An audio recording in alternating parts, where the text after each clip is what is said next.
forget about it. Paisanos wildin', Paisanos wildin', Paisanos wildin', Paisanos wildin'. Red wine on everything, red wine on everything. Red wine on everything. Last call, it won't cost you anything. I stay wildin', I stay wildin', I stay wildin'. Paisanos wildin'. Say I won't rock FUBU, sucker. Say I won't. I don't do what you do, sucker. No, I don't. Well, hello everyone. Thank you so much for tuning in. This is presented to you by the Student Activities Board and the Pulse Media Hub. My name is Alan Fernandez. I am the concert executive of the Student Activities Board. And with us today we have Andy Mineo over from Reach Records here tonight to perform as well. And Andy, thank you so much for coming by, man. I really appreciate that. My pleasure. Mm-hmm. Yeah, so to be in the presence of Bob Dylan, who performed here, and a million other people that I saw in the green room. Yeah, man. It's really great people have been here, so yeah, pleasure to have you be a part of that. Absolutely. Mm-hmm. So just to give you guys a little context, we recently had a series here at Messiah. This is the conclusion of it. No Church in the Wild, exploring a theology of hip-hop. Just kind of unpacking what hip-hop could be and what it is historically, as well as just look at its connections to Jesus as the person in Christianity as well. So some of the questions may be oriented around that, so let's go ahead and get into it. Yeah. So the first question is, could you share, if possible, the moment you realized you fell in love with hip-hop, and what about it made you fall in love with it? Sure. I think growing up, there's a few experiences that I had. Two I can remember distinctly. One was a Christmas that my brother, he bought me a pair of New Balance sneakers and a Jay-Z CD. And I went home and, I threw that on. And I was listening to it in my apartment, or, my mother's apartment at the time. I was young. Mm-hmm. And I just fell in love with the music. I couldn't stop playing that CD. And so there was that moment. I loved hip-hop. And then also, me and my buddy Ryan, my best friend, we started to create our own music. We were in my basement, and we used to get CD singles because we couldn't afford the full-length albums. Mm-hmm. And so at the end of the CD, it'd be the regular version, the clean version, and the instrumental. Me and him would be breakdancing to it, dancing in our basement. And, the instrumentals came on, and so we decided to start to write our own rhymes on the cardboard. And from there, we figured out how to record ourselves on computer, which was with a computer mic that we had. And, we couldn't figure out how to get we couldn't figure out how I could rap on the beat. Mm-hmm. So we couldn't figure out how to let the beat run and me record at the same time. So I just kind of recorded a cappella, and then he put a beat on later, but that was when I got home. And so I was back home, and he calls me, he says, yo, I figured out how to mix your voice with the beat. And he played it over the phone for me. And when the moment that I heard that, like me rapping on a beat, I was floored. I fell in love. I was like, I have to do this forever. I thought it was the coolest thing. Mm-hmm. And so my experiences, with hip-hop were, through other people's music and then creating it myself. And those both of those were deeply meaningful to me in a way that made me want to keep doing it. Mm-hmm. Okay. That's awesome. That's really cool. So many people say that hip-hop is not just a genre, but a living, breathing culture as well. Mm-hmm. Would you agree with that? And if so, how? Absolutely. I believe, actually, just someone else just asked me about this. And I said, hip-hop it's a culture, and it's composed of tons of different people with different experiences. And so the expressions of hip-hop, come from the most witty and intellectual, to the most primitive human thoughts. You know what I'm saying? The culture has a lot of elements to it, like, dancing. It's all forms of expression, right? Dancing, DJing, graffiti, lyricism, rap, MCing, whatever you want to call it. And the reason why I believe that it's living, and because anything that's living is evolving and it's changing and it's growing. And so each one of those art forms you have seen over, the centuries evolve. You know what I'm saying? You've seen rapping, start out as a MC who was side stage to the DJ. The DJ was the centerpiece, and he would just say, "Make some noise, everybody." He was kind of just the assisting act for the DJ. and then you see the DJ or the MC come to the front of the stage, and now he starts writing his own raps, and now, you know what I'm saying? So we keep on seeing it evolving. The space for the lyricist, the rapper, has evolved and grown tremendously. Same for the DJ. We're not just looping back break beats anymore. Now my DJ has 4 platters put into a digital board that he can jump from, scratch, hot cue, sample stuff. You know, we're not even using real vinyl anymore. That stuff's evolving. Graffiti and street art has evolved, and we've seen that happen with, you know, Banksy, right? And, you know, Keith Haring even, you know, in the 80s, and where street art and hip hop, where that stuff is met. So it keeps on evolving and keeps growing, and it's not going to stop. It's not going to change, especially as technology changes and, you know, we evolve as people too. So, man, that's an awesome answer. And so you've mentioned before that you're, I'm sorry, actually you've mentioned that it is undeniable that hip hop is becoming a universal language. So seeing hip hop becoming a global phenomenon, could you share an experience you've had overseas in which hip hop has created that space for you to interact, engage, and share with people? Yeah. I mean, I've gone on missions trips recently where, you know, I'm going into other countries to help serve there and serve alongside the local church. And the one thing that they always want to hear me do is rap, you know, because most of the other countries around the world get their cues from America, and the leading music here is hip hop. Hip hop is the new rock and roll. So the rock stars of today are the rappers, because that's just the music of this generation. So when they look to America for their cues, they're looking to us. I mean, I was in Haiti right after the earthquake, right? And went down there to help serve, and you know, I'm riding around Port-au-Prince, and I hear Rick Ross like bumping. You know what I'm saying? And it was like the new stuff that had just come out, and I was like, how did Haiti get the mixtape stuff that just came out? That's when Hallelujah came out. And so, you know, the internet has allowed the music to be shared quickly, and so there, you know, they also speak they speak a French Creole, and so, you know, I'm there, and I speak English only, and I'm trying to learn, but they're learning English through rap, right? Through hip hop, through paying attention to the artists that are out. And so I stand up on a little stage that was a makeshift, right? And they had the worst equipment ever. It was rusting. It was old.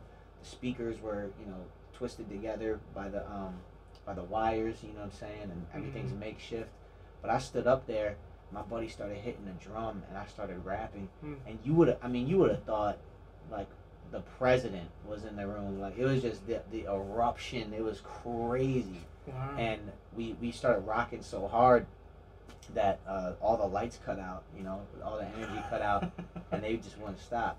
And so I've seen hip hop and you know, my music, being able to rap, connect with people, even when we didn't understand each other's languages, because they appreciate the art form of the drum. They gravitate towards the rhythmic implications of hip hop and, you know, stuff like that. So I've definitely seen that happen there. I just recently took a trip to Argentina and did the same thing. I had to have a translator on stage when I would spill in between songs, but they were sitting there rocking with every song. You know, so Puerto Rico, same stuff. As I've traveled the world, I perform my songs, and people love them and they connect with them, and so I would definitely agree that it's a global phenomenon, man, and the rest of the world is learning American culture through hip hop. That's something. Well, thanks for sharing the stories. I really appreciate that, man, for sure. So you've also stated before that your authenticity as a Christian and authenticity as a member of hip hop culture walk hand in hand. And authenticity is a big core value and ideal expressed in that culture. Yeah. Are there any other crossroads where you see hip hop and Christianity meeting like this? Or rather, hip hop and Jesus meeting like this? Yeah. I think hip hop has culturally always stood up for something, right? What it believed in. And it, in a lot of ways, hip hop went against the grain, right? Yeah. And so during the time of you know, police brutality, NWA is making F the police, right? Yeah. And you got Ice-T making, you know, I'm a cop killer and stuff Mm-hmm. like that. Or They always Public Enemy, Stop the Power. right, exactly. So there's always been a moment in hip hop where artists are using music, you know, using their voice to speak about what they're most passionate about, and I think that's pretty much still what's happening today. It's a little more nuanced as, you know, opportunities for people to create music has become broader because of the Right. advancement of technology. So you can, like me, have a computer mic at home and make a CD. Right. Before, you know, it took a lot more to put your stuff out. We didn't have YouTube and self-publishing systems like that now. But for the most part, I still believe like people who have something to say, they're standing up for something, and they're sharing it. And I think that's what Jesus was about. Jesus' message, especially in his time, was very against the grain, Mm-hmm. right? And he was very vocal about the systems that were in place and said that this is wrong, this is false. You know what I'm saying? He's talking to the Pharisees and the religious leaders of that time and saying, like, I don't care how holy you're perceived to be. You know, you talk a good game, but your heart is far from God, Mm-hmm. right? And he's standing up and being very vocal, going against the grain. I think that's very similar in hip hop, and artists, no matter what their conviction is, whether they're Christian or not, I think they're gonna find confidence to say what they really want to say in their records. So, yeah. Awesome. Yeah, definitely agree with that. And so, hip hop historically was created by marginalized communities who sought empowerment and ways to express themselves. Do you think the modern global presence of hip hop has anything to do with the ties to the voiceless and marginalized, particularly in areas around the world where these are still pressing issues? What do you think Christians have to learn from hip hop given its historical roots, as well as just the modern developments with it? Yeah. What do Christians have to learn from hip hop, historically? I mean, hip hop is like I said, it's a culture, and I find myself to be a missionary in hip hop culture, right? The same way that that someone, if you're going into a culture that you're completely unfamiliar with, you're going to want to study it, you're going to want to understand it, so that you can go in and be an effective missionary, right? I just was with my friends in Argentina who are there as missionaries, have been there for 15 years. Before they could come to that country, they had to spend 2 years learning the language, taking time to understand the cultural cues, the do's and don'ts, what's offensive there, what's not, what's politically correct, right? So they had to take that time to really study and understand the people before they could go and speak in. And so in the same way, I find that that's, I've grown up in the culture of hip hop, and I have an in to that some people might not, having not been around that. I think what we can learn as Christians is, like, if we learn how to engage culture, and hip hop being one of the most prevalent and dominating cultures in America right now, then we have a better opportunity of reaching people. Because for them to understand us, I think we first have to understand them, so that we can meet them where they're at and relate to them and share the good news that we have. Does that make sense? Yeah, no, it makes perfect sense, man, for sure. Yeah. Definitely. And so the very last question just being, could you share with us one of your most meaningful songs from your new project, Neverland? Kind of maybe dissect some of the lyrics that really stood out to you in the writing process, or just some lyrics that really hit you every time you perform, or something along those lines. There's actually a part in my song Paisanos Wildin' where I say, so I kind of thought that was very deep. Okay. And meaningful. But there's others too, like Neverland. The opening song, Neverland, I say, everybody want to be on top, but I don't think they know what that means. When you get there, then you can't stop. Everybody's gunning for your spot, aiming at your team, I'm up all night chasing dreams. Everything changed when you go from seeing it on big screen to behind the scene. They leading the song like it's the life they lead. The rich and famous kill themselves to stay rich and famous for the same thing that they built their name with, be the same thing that they be enslaved with. So I don't want rap, you can have that. I don't want the crown, you I'm aiming past that. Had it for another throne, can't have that. That's a kingdom where my dad's at. Those lyrics there for me open up you know, addressing hip hop where it is right now. Mm-hmm. Everybody wants to be on top, but I don't think they know what that means. You know, and I'm kind of exploiting the emptiness of success, the emptiness of attaining everything. You know what I mean? We see Solomon talking about that in the book of Solomon. He's saying meaningless, meaningless. Everything is meaningless. And this is a dude who was the richest man in the world, wisest man in the world, had the most groupies ever, right? 300 concubines, or 300 wives and like 1,000 concubines. He had more sex than any man could possibly have on this planet, with the most exotic and ridiculously beautiful women ever. More money than he knew what to do with. Lived in a palace and you know, that he created that was extravagant. Ate the best food in the world, and he said at the end of the day that it's all meaningless.